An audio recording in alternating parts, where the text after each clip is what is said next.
Konaté et Dumfries, les amis, on est à 4 jours. Ça y est, à 4 jours des élections dimanche au Real Madrid et le président sortant Florentino Pérez a décidé de taper très très fort. Nous sommes le mercredi 3 juin et il est 16h, heure française. Je suis très heureux de vous retrouver comme tous les jours pour votre Orbis Club, votre revue de presse internationale, vous le savez, pour parler football ensemble, librement et gratuitement, où que nous soyons sur la planète francophone, grâce à toutes les plateformes de TV5 Monde et l'application TV5 Monde Plus. J-4 Real Madrid, J-8 Coupe du Monde et J-9, attention, le 12 juin prochain, je vous le rappelle, la fin des inscriptions pour les nouveaux boss deuxième saison. Je vous en parle aujourd'hui, bien évidemment, sur les antennes de TV5. Et voici la presse espagnole de ce matin. Regardez la une de Marca avec Dumfries et Konaté. Tout d'abord, regardez, présentation aujourd'hui officiellement, on les avait vus filtrer. Les nouveaux maillots du Real Madrid sont là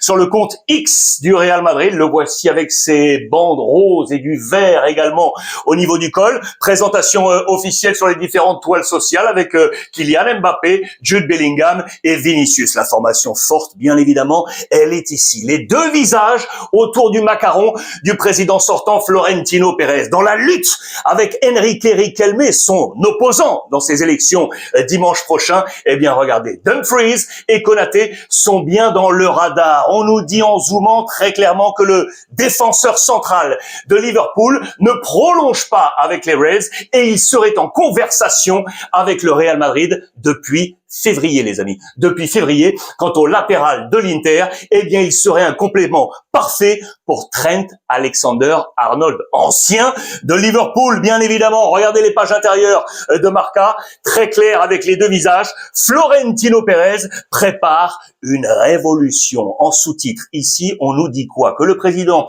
qui bien évidemment est en pleine campagne, l'annonce claire et nette. Notre philosophie a toujours été de ramener les meilleurs. Voilà pourquoi on est allé cibler les deux joueurs de Liverpool et de l'Inter. On va se rappeler des deux profils, bien évidemment. Le temps pour nous avec ces deux visages. Commençons par Ibrahima Konaté. Le profil d'Ibrahima Konaté, les amis. 27 ans, je vous le rappelle, défenseur central, 1m94, 27 ans. On va chercher de l'expérience, bien évidemment. Regardez le parcours d'Ibrahima Konaté, lui qui a été formé du côté du Paris FC, puis Sochaux, Leipzig, où il est arrivé à l'été 2017, il était libre, et puis le transfert à Liverpool, c'était été 2021 pour 40 millions d'euros. Vous le voyez, il est donc en fin de contrat. Voilà pourquoi l'opération est très intéressante pour le Real Madrid. C'est une opération donc à 0. Selon les copains de Transfermarkt, voici les clubs intéressés aujourd'hui avec le Moyen-Orient, avec le club d'Al Ittihad, le Bayern Munich, Chelsea et donc le Real Madrid où la cote serait montante à 92%. Le profil de Denzel Dumfries, le Hollandais, bien évidemment. On va zoomer dessus. Le joueur de l'Inter, 1m88, là aussi c'est de l'expérience. 30 ans, les amis. 30 ans. Est-ce que c'est la bonne choix? Est-ce que c'est le bon choix tactique pour venir épauler Trent Alexander-Arnold? Voici le parcours de Dumfries, lui qui a entièrement été formé en local à la maison aux Pays-Bas. Avant un passage, vous le voyez ici à Eindhoven pour 750 000 euros. Puis le PSV Eindhoven, été 2018 pour 5,5 millions d'euros. Et puis l'arrivée à l'Inter s'est fait à l'été 2021 pour un peu moins de 15 millions d'euros. Les clubs intéressés aujourd'hui, selon toujours Transfermarkt, eh bien Liverpool, serait intéressé, une cote à 42%, et vous voyez la cote du Real Madrid également montante à 91%, mais vous allez voir tout à l'heure que le Real n'est pas le seul club derrière Dumfries de l'Inter Milan. Regardez, jeu de domino, regardez la presse du côté de l'Italie, on nous dit très clairement que Dumfries est dans les radars du Real Madrid et notamment, logiquement, de José Mourinho, lui qui a été entraîneur de l'Inter. Regardez la Gazzetta dello Sport et le Corriere, Dumfries da Mau, vous le voyez, et Dumfries da Mau, le même titre à la une de la Gazzetta dello Sport, où on nous montre Dumfries déjà avec le maillot du Real Madrid, effet domino, regardez qui est là avec le maillot italien, c'est Palestra, les amis, je vous en parle rapidement, puisque si Dumfries quitte l'Inter pour rejoindre le Real Madrid, eh bien l'Inter aurait choisi, je vous l'avais déjà dit, Palestra, le jeune international italien, pour prendre le couloir, joueur qui appartient à l'Atalanta Bergame, qui était prêté la saison passée du côté de Cagliari. Très bon choix pour Chivou, qui veut réunir les jeunes Italiens. À gauche, Pio Esposito, 20 ans. À droite, Marco Palestra, 21 ans. La jeunesse italienne dans les rangs de l'Inter. C'est une option, vous le savez, pour Chivou. Dumfries, donc, sortirait. Coucou, voici Palestra dans les plans de Chivou. Attention, parce qu'on nous dit que Manchester City, regardez, c'est ici,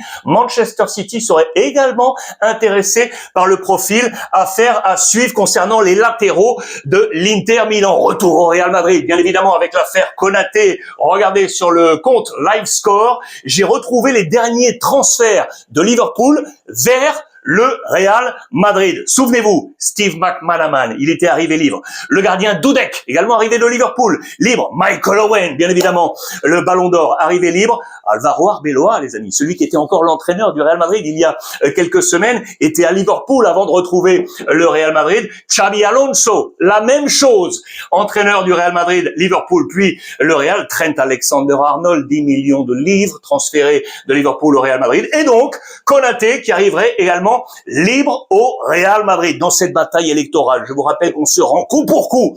Enrique Riquelme a annoncé son gros coup hier, je vous en ai parlé.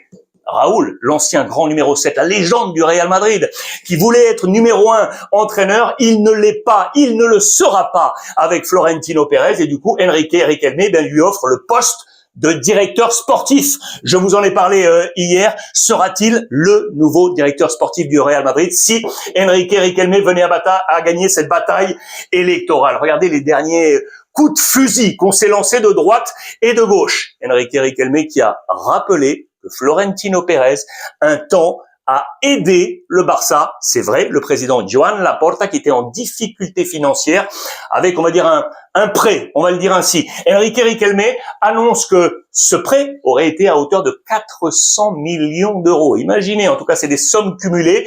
C'est le vocal, le verbatim qui a été choisi. On est en campagne électorale. Peut-être que certains chiffres ont été gonflés. Je n'ai aucune information là-dessus. Vous pouvez aller confondre peut-être avec d'autres sources. C'est le quotidien catalan Sport qui nous avance cela. Et regardez du coup la réaction, la réponse de Florentino Pérez, qui répond notamment à une autre attaque d'Enrique Riquelme qui disait que si Florentino Pérez gardait le pouvoir, il vendrait une partie du Real Madrid, donc une privatisation. Les socios perdraient, entre guillemets, du pouvoir à hauteur de 10%. Le quotidien national El Mundo, sur son compte X, le pose ainsi. Réaction de Florentino Pérez sur son compte officiel de campagne, sur X, Florentino 2026, le Real Madrid n'est pas à vendre. Privatisation, point d'interrogation. Eh bien non, il sort en interview, il le dit très très clairement, il ne s'agit pas d'une privatisation.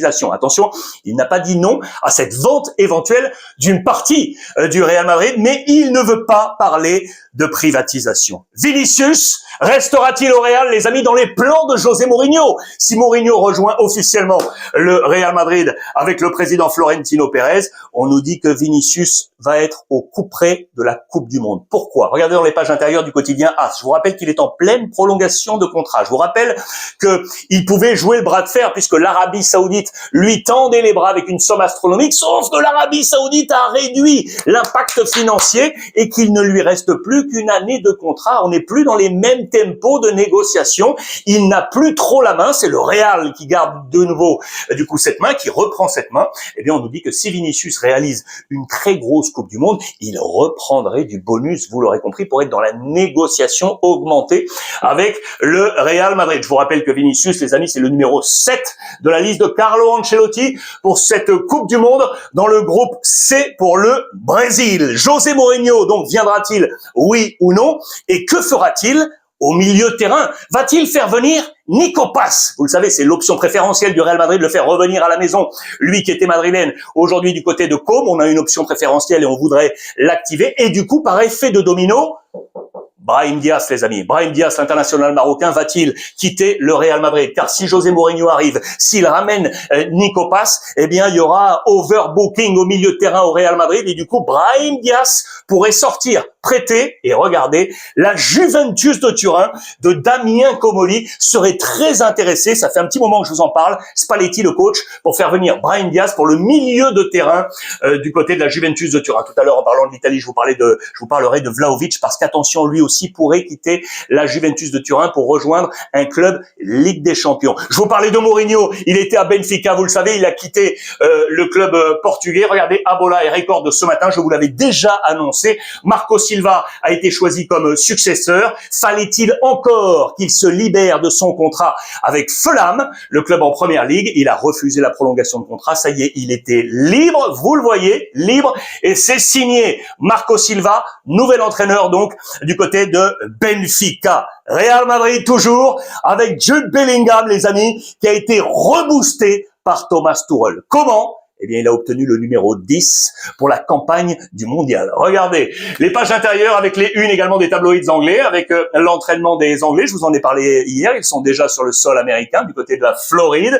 Regardez Jude Bellingham, qui est ici aux côtés de Morgan Rogers. Les deux jouent éventuellement au même poste. Qui allait être le grand héritier du numéro 10 de la sélection anglaise? Eh bien, c'est Jude Bellingham. Les amis, on nous explique absolument tout ici dans cet encart. Thomas Tuchel a donné le 10 à Bellingham. C'est un véritable booster. Ça ne veut pas dire qu'il va être titulaire. Mais dans les 11 premiers numéros, ça veut dire qu'on a du poids, bien évidemment, dans ce coffre. L'autre indication d'ailleurs, c'est que Nico O'Reilly est également dans ces 11 premiers numéros, tout comme Rashford, les amis, ce qui pourrait annoncer des postes de titulaires. D'ailleurs, regardez ces possibilités de titularisation de 1 à 11, les 11 premiers numéros qu'on place comme possibles titulaires. Regardez-les avec Pickford dans les buts, avec charnière centrale, Gueye, Stones, O'Reilly, donc numéro 3 qui serait là sur le côté gauche, comme ça, avec le 2 à droite, Anderson 8, Rice numéro 4, Bellingham donc numéro 10 et pas Rogers, Harry Kane numéro 9,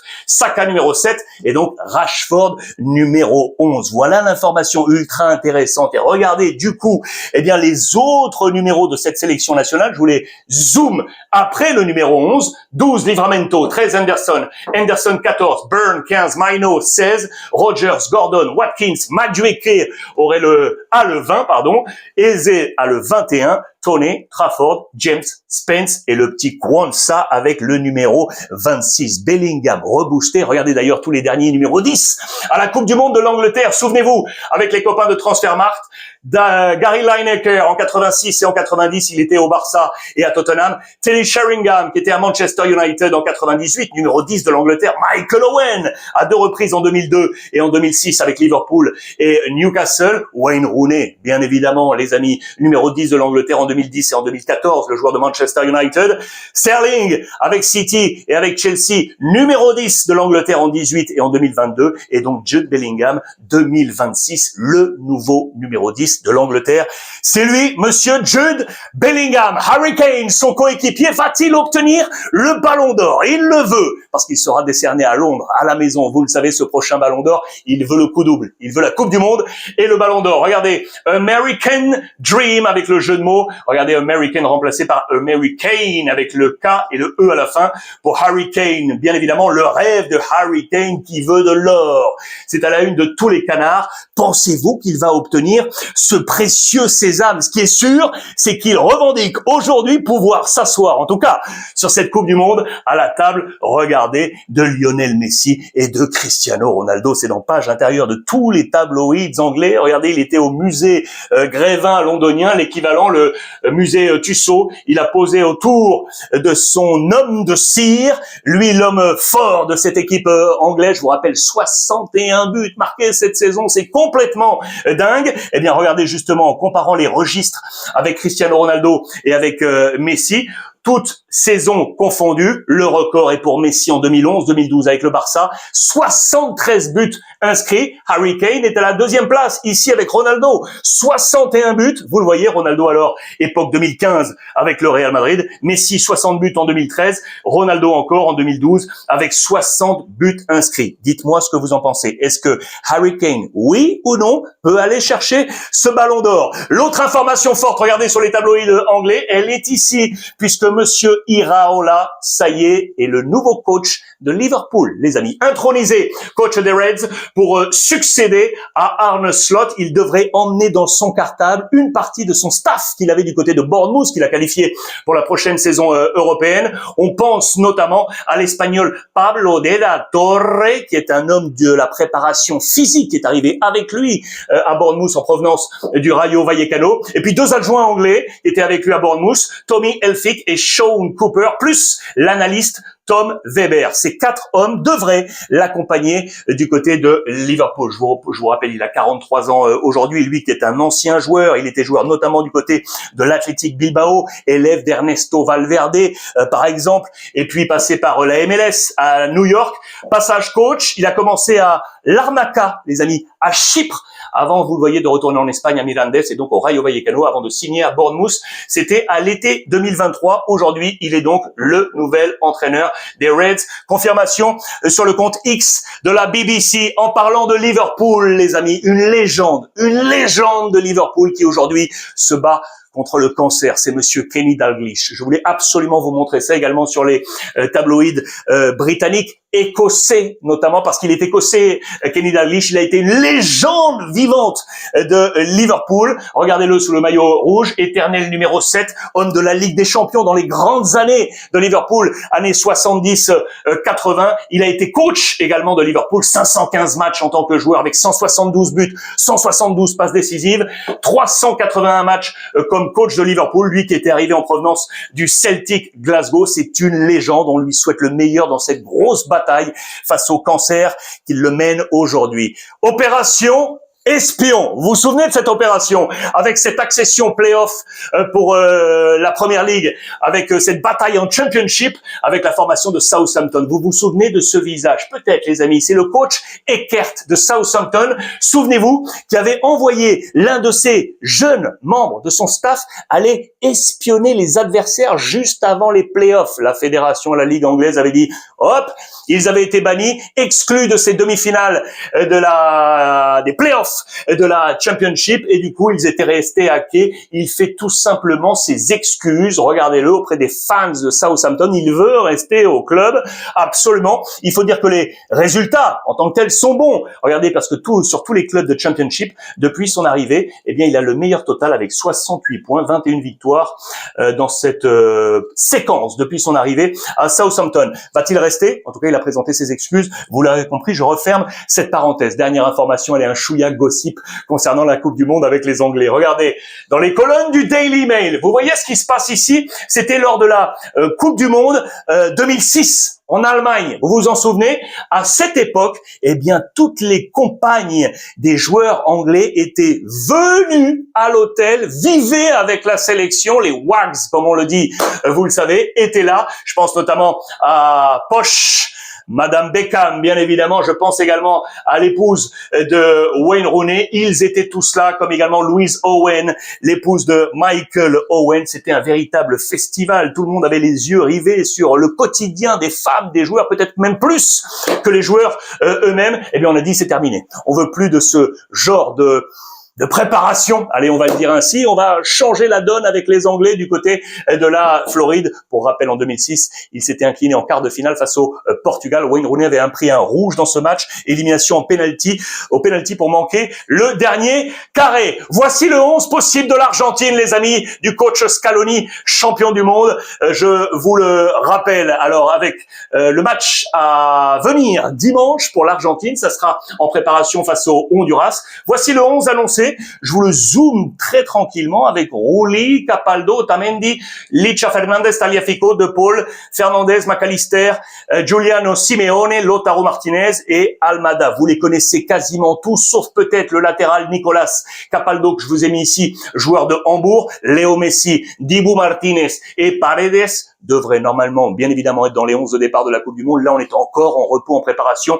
On est, je vous le rappelle, dans le groupe J avec l'Algérie, l'Autriche et la Jordanie. Au passage, bon anniversaire à monsieur Kun Agüero. Regardez sur le compte X du quotidien argentin Olé. Il a célébré hier ses 38 ans. Quel grand joueur de la sélection argentine. Le Barça. Les informations Barça avec l'information prioritaire.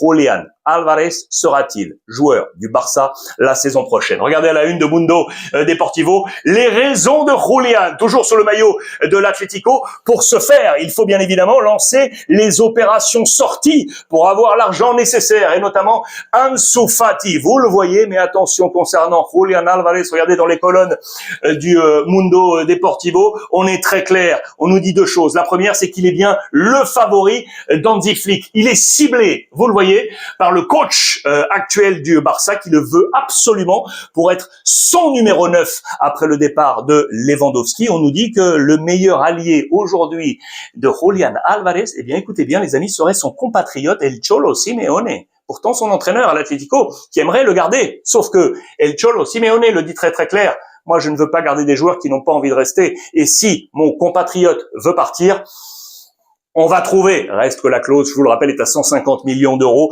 du côté de l'Atlético Madrid. La deuxième difficulté pour le Barça, elle est là. Dans les colonnes de AS, on nous rappelle que Arsenal, Mikel Arteta, serait parti également comme une bombe pour éventuellement aller chercher Julián Alvarez pour le projet du champion en Angleterre. Je vous rappelle que Julián Alvarez porte le numéro 9 avec la sélection argentine dans le groupe J pour cette Coupe du Monde où jouera Julián Alvarez la saison prochaine. En attendant, regardez, j'adore ce papier dans les colonnes de Marca de ce matin. Ce qui est sûr, c'est qu'avec ces différentes batailles, eh bien le Barça se fait beaucoup d'ennemis. Bien évidemment, on avait déjà l'ennemi Athletic Bilbao avec l'affaire Williams qui est finalement resté au Pays Basque, l'affaire avec Manchester United, donc c'est toujours pas si Rashford va rester ou non avec ce prêt à 30 millions d'euros. Et puis maintenant l'Atlético Madrid, bien évidemment avec Julián Alvarez, pas seulement Bernardo Silva. Je vous le rappelle également, Bernardo Silva qui semble se rapprocher à grands pas de l'Atlético Madrid, donc plutôt penché pour El Cholo Simeone que filé avec Hansi Flick au Barça. Regardez, c'est dans les pages intérieures de Marca. Il est ici, Bernardo Silva, aux côtés du grand capitaine Cristiano Ronaldo à la préparation pour cette Coupe du Monde. Attention, l'Atlético qui serait également pour ce milieu de terrain sur l'homme fort du Sporting Portugal, le capitaine Yulmand. C'est à la une ce matin, vous le voyez, du quotidien portugais au Jogo. Le Barça, je vous l'ai dit, qui doit absolument lancer son opération sortie. C'est lancé avec Deco, le directeur sportif. Opération Salida. Ansu Fati, je vous en ai parlé hier, les discussions avec l'AS Monaco autour de 10-12 millions d'euros. Normalement, cela devrait s'effectuer. Je vous avais parlé également déjà de Casado. Et attention, quid de Jules Koundé. Il ne serait plus intransférable. Vous le voyez, il a perdu un chouïa son statut. Jules Koundé, tout dépendra de sa performance également à la Coupe du Monde. Regardez, en parlant de Coupe du Monde, je vous pose cette question. Quel est le club qui fournit le plus de mondialistes, les amis? Eh bien, regardez, c'est ici, c'est Manchester City, avec 19 mondialistes fournis pour cette édition 2026 en tête de gondole, bien évidemment, Erling Haaland. Le deuxième club, c'est le Bayern Munich. Vous le voyez avec 18 joueurs, avec en tête de gondole, Monsieur Harry Kane. À la troisième place, Arsenal, 16 mondialistes en tout. Égalité, le Paris Saint-Germain et le Barça avec 15 mondialistes. Et puis, regardez à suivre avec l'Atlético, United, Crystal Palace, le club d'Al Hilal, Liverpool, le Real Madrid, Milan et le Borussia Dortmund. Regardez justement avec Milan à cette position. Milan porté logiquement par Luka Modric avec donc 10 joueurs milanais offerts à cette Coupe du Monde. Je vous zoome ça, c'est dans les colonnes de la Gazzetta dello Sport. Pulisic, Estupiñán, De Winter, Selemakers, Maignan, Rabiot, Leao, Modric, Jachari et Jiménez. Vous le voyez, 1, 2, 3, 4, 5, 6, 7, 8 pays concernés pour les joueurs de l'AC Milan devant l'Inter et devant également l'Atalanta Bergame. Très intéressant. Regardez cette curiosité. Pas mal de petites questions. J'adore ces curiosités au cœur de la Coupe du Monde. Est-ce que vous savez quel est le plus vieux joueur qui va jouer durant cette Coupe du Monde? Eh bien, c'est ici. Le copain Guillermo Arango sur X nous l'a dégoté. Je vous montre ça. Le plus vieux joueur sera Craig Gordon, l'Écossais, 43 ans, le joueur de Head of Middleton, qui sera là. Le deuxième, c'est Cristiano Ronaldo avec les 41 ans. Et le troisième, le Mexicain Guillermo Ochoa, qui sera le joueur le plus grand, les amis. C'est Florian Weigl, l'Autrichien. Le plus petit, César Yanis, le Panaméen, 1m60 contre 2 2,05 m. Et puis regardez, je vais aller ici pour vous montrer les plus jeunes joueurs également. Le plus jeune sera Gilberto Mora, le Mexicain, qui a 17 ans. 17 ans. Je vous rappelle que sur le podium, le jeune Lennart Karl du Bayern Munich, 18 ans, qui sera là, bien évidemment, pour la sélection allemande. Et puis à droite, on nous rappelle donc que parmi l'Angleterre, c'est donc Manchester City qui offre le plus de joueurs. C'est le record. 19 mondialistes à porter. Et en parlant de chiffres, encore un détail. Regardez, c'est plutôt intéressant. Quel est le club qui apporte le plus de joueurs à sa sélection? Vous voyez le détail. Quel est le club qui apporte le plus de joueurs à sa sélection? Eh bien, c'est le Slavia Prague pour la République tchèque avec 10 joueurs. 10 joueurs du Slavia Prague qui sont dans le groupe République tchèque. À la deuxième place avec 8 joueurs. Vous le voyez, il y a 3 formations. Le Barça pour l'Espagne, Al Hilal pour l'Égypte et le Mamelodi Sundowns pour l'Afrique du Sud avec 8 joueurs proposés. C'est plutôt intéressant. Jetez un coup d'œil sur ce petit tableau. Le Paris Saint-Germain est ici avec 4 joueurs pour, bien évidemment, l'équipe de France. Parenthèse, Séville. Est-ce que Sergio Ramos va, oui ou non, racheter le FC Séville, les amis? Vraisemblablement, la tendance, là, depuis 72 heures, ça semble compliqué. Les propriétaires actuels, les actionnaires actuels n'ont finalement pas apprécié le nouveau, je dis bien nouveau plan d'actionnariat proposé par Sergio Ramos. Il a été attaqué de toutes parts et il s'en est défendu. Il a organisé une grande conférence de presse avec des PowerPoint derrière lui et il a tout simplement expliqué son nouveau plan stratégique financier. Que va-t-il se passer? Va-t-il, oui ou non, pouvoir le racheter? Ce qui est sûr, c'est qu'aujourd'hui, eh bien, vous le voyez, on est en pause. Pas de rachat du FC Séville. Information du côté de l'Italie. Regardez, qui sera le coach de l'AC Milan la saison prochaine? Je vous en ai parlé hier. Il y a 2 voies de passage possibles, je vous le rappelle. Et on a discuté hier. Le grand patron Cardinale s'est entretenu, ça y est, vous le savez, avec l'Autrichien Rangnick, qui pourrait être le nouveau directeur sportif de l'AC Milan. Ce dernier, s'il est choisi, Rangnick, 2 possibilités de coach, je vous le rappelle. Oliver Glasner, son ancien coéquipier, adjoint notamment sur les bancs, ou encore Mauricio Pochettino, l'Argentin 54 ans, le sélectionneur américain. Ça tourne ici pour éventuellement accompagner donc la stratégie sportive, vous l'aurez compris, de monsieur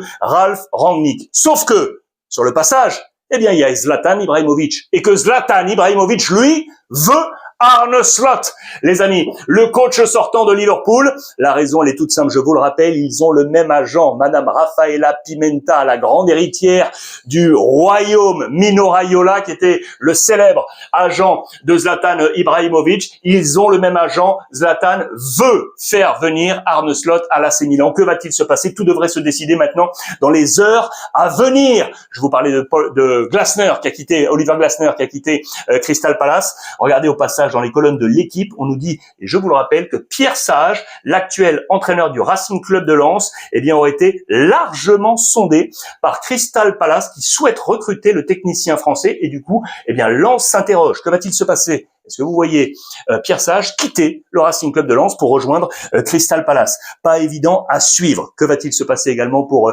Vlahovic? Là aussi, je vous en ai parlé, il y a beaucoup de choses sur les dernières 48 heures. Des réunions se sont passées, ça y est, avec la Juventus de Turin. Pourquoi? Parce que la Juve propose une grosse baisse d'émolument à Vlahovic et que, je vous le rappelle, la Juve ne jouera pas la Ligue des Champions la saison prochaine. C'est le père qui est l'agent de Vlahovic. Voilà les propositions de la Juventus de Turin. Lorsqu'il est arrivé de la Fiorentina à l'été 2022, il est arrivé avec un super bonus, un contrat très long, et puis il touchait 12 millions à la saison. 12 millions à la saison. Regardez la nouvelle offre aujourd'hui, elle est moitié moins. 6 millions d'euros aujourd'hui. Le père de Vlahovic ne veut absolument pas de cette offre. On rediscute avec la Juventus de Turin, à moins que Max Allegri passe par là, les amis. Vous savez que Max Allegri est le nouveau coach du Napoli après le départ d'Antonio Conte, qui est resté bon ami avec Aurelio De Laurentiis, le président. Ils sont allés en vacances ensemble.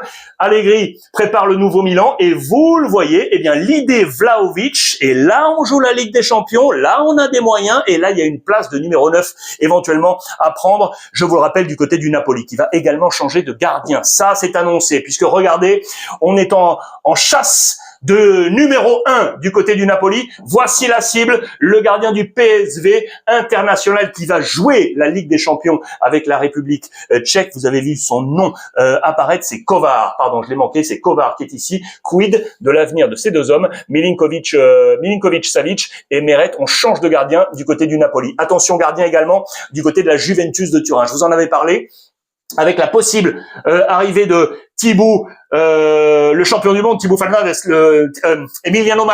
Dibu Martinez, pardon, le gardien de Aston Villa. Je vous en avais parlé sur les tablettes de l'Inter Milan. Il serait également sur les tablettes de la Juventus de Turin parce qu'on n'a toujours pas le oui de Alisson. On s'interroge également sur De Gea, l'Espagnol de la Fiorentina. Quid de Di Gregorio et de Perrin. Changement de gardien à la Juve. Changement de gardien, vous l'aurez compris, également du côté du Napoli. À Rome, opération relance, ça y est, amorcé, je vous l'ai dit, avec ces deux hommes, le coach Gasperini, et puis maintenant qu'il a eu les pleins pouvoirs, il a fait venir son copain D'Amico, directeur sportif, qui est à la relance, à la reconstruction. Le premier transfert, je vous l'avais annoncé, il est là. Alay Begovic, qui va arriver du Bayer Leverkusen, notamment, très gros joueur qui, vous le savez, a barré la roue de la Coupe du Monde à la sélection italienne. Il sera un homme très très fort dans la nouvelle équipe AS Rome de monsieur Gasperini. En parlant d'Italie, éliminée de cette voie à la Coupe du Monde, eh bien l'Italie est à la relance avec Baldini, le coach intérimaire, le coach des U21. En attendant, peut-être Pep Guardiola, je vous en ai parlé il y a 48 heures, ou encore Antonio Conte ou Mancini. Voici à quoi ressemblerait le 11 ce soir. Regardez de l'Italie avec notamment Pizzilli ici et Coleocho. Voilà, ça, ce sont les nouveaux joueurs de l'Italie. C'est eux qui ont été choisis ici en tête de gondole pour vous montrer qu'on est en pleine opération régénération du côté de l'Italie. On arrive à la fin. Pardon, un poil essoufflé aujourd'hui. Grosse fatigue. J'ai eu une très courte nuit. Mais bon, ça fait partie du jeu. Puis après tout, on n'est pas des robots. On peut piocher un peu parfois. Ça fait partie du jeu. Je voulais d'ailleurs absolument remercier aujourd'hui toutes les équipes de TV5 Monde qui travaillent à mes côtés, notamment pour vous proposer ce contenu sur l'ensemble des plateformes et sur l'application TV5 Monde Plus. Je pense à Sandrine, je pense à Sébastien, je pense à Valentin, je pense à Jordan, je pense à toutes les équipes de ce qu'on appelle le guichet à TV5. C'est l'endroit où j'envoie ma petite capsule pour qu'ensuite elle puisse être distribuée à l'ensemble des plateformes. Merci à tous ceux qui travaillent à mes côtés pour vous proposer, comme tous les jours à 16h heure française, ce produit. Et puis pour finir, bien entendu, je vous ai parlé J-4 avant les élections du Real Madrid, J-8 avant le démarrage de la Coupe du Monde, J-9 les amis. Dans 9 jours, c'est fini les inscriptions pour participer à la saison 2 des nouveaux boss. Je vous le rappelle, vous êtes un entrepreneur sur le continent africain, vous avez une start-up, vous avez envie de rayonnement, vous avez envie de trouver des investisseurs internationaux qui viennent vous épauler, vous avez envie de conseils pour continuer dans votre stratégie. C'est là que ça se passe. Les nouveaux boss saison 2, ça y est, les candidatures sont ouvertes. Je vous le rappelle,